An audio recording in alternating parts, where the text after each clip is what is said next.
At the northwestern edge of Tang, China, a soldier could receive his salary as a bolt of silk. The state could record the payment as complete, yet the cloth could not feed him until a merchant accepted it, judged its quality, and exchanged it for grain or necessities. His wages had arrived, but their value remained unresolved. That contradiction made textile compensation possible.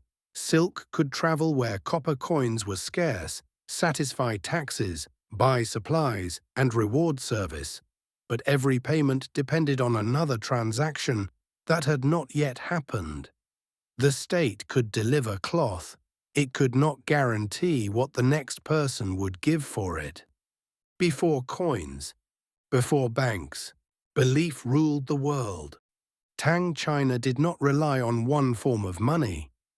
Coins, grain, labor, and textiles operated together.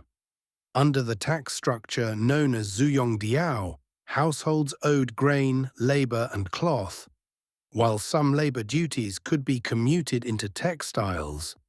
A frontier salary could begin as work performed in a distant household.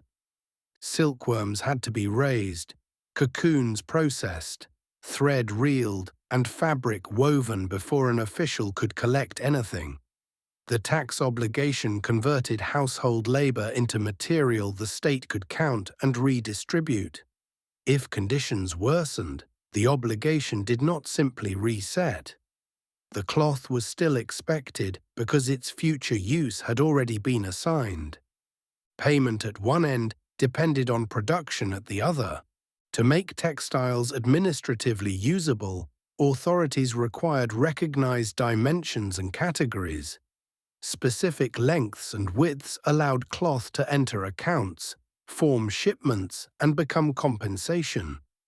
Standardization reduced uncertainty, but not difference. Bolts of the same recorded size still differed in weave, finish, color, damage, and desirability. The administration could declare them equivalent. A merchant did not have to value them equally. This created two measures of worth. One belonged to the official account, an accepted quantity of cloth discharged an obligation. The other emerged during exchange, what food, tools, lodging, or coin someone would actually surrender for it. Textile compensation worked only while administrative value and local acceptance remained close enough. A recipient might preserve a bolt, trade it, divide it, or use it. Once cut, worn, or damaged, it became less suitable as standardized payment, even while remaining useful cloth. The salary could become clothing or remain money. It could not always remain both. This tension mattered most across distance. Tang armies in the northwest required salaries and supplies far from the regions producing much of the taxed silk. The government collected textiles in central provinces, assembled shipments, moved them through the Gansu corridor, and distributed them in the western regions.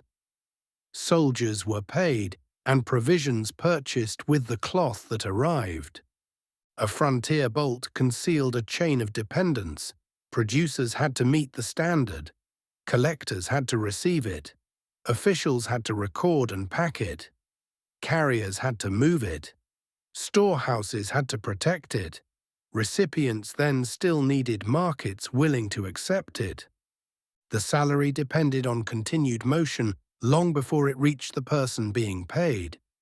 Documents preserved at Turfan and Dunhuang show this multi-currency system in practice. They record grain, cloth, and coins serving different monetary functions. One Dunhuang account records how Li Jingyu, a vice commissioner serving with the army, received compensation for the first half of the year 745. The document captures tax cloth becoming military expenditure. To the producing household, the textile had been an obligation. To the government, it became revenue. To the frontier official, it became income. To a merchant, it could become payment in another exchange. The bolt changed roles without changing material, yet every role required renewed recognition. A collector judged whether the cloth met the standard. A storehouse treated it as a countable unit. The recipient treated it as wages. A merchant judged its local value. No decision guaranteed the next one. This was the hidden burden of textile compensation. Cloth demanded inspection, handling, storage, and transport. It occupied space, deteriorated, and was never perfectly uniform. Moving it in quantity required animals, carts, guards, records, and time.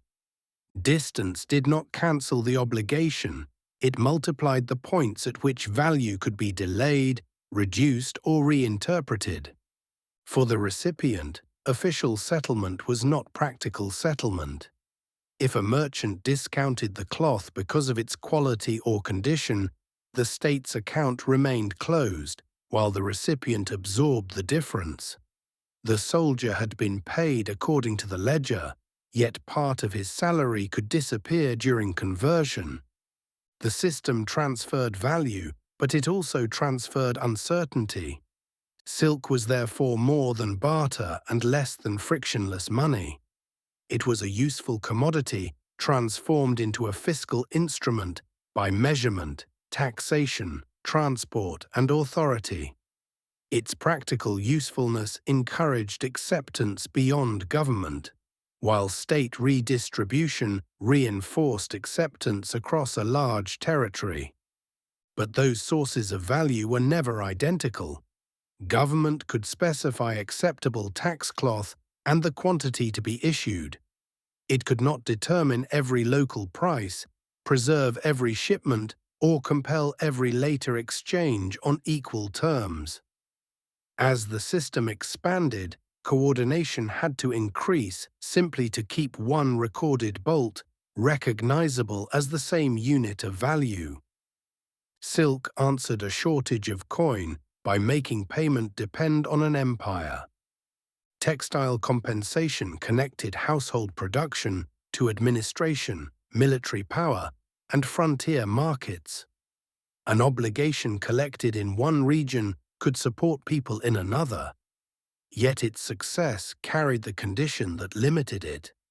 The cloth had to remain standardized, intact, transportable, and wanted through every stage of the chain. The payment worked, but it did not finish when the salary was handed over. In the next episode, we will examine how iron spits were used to impose deliberate limits on wealth and exchange. Through their weight, form, and restricted convenience, we will see how a medium of value could be designed not to circulate more easily, but to remain difficult to accumulate.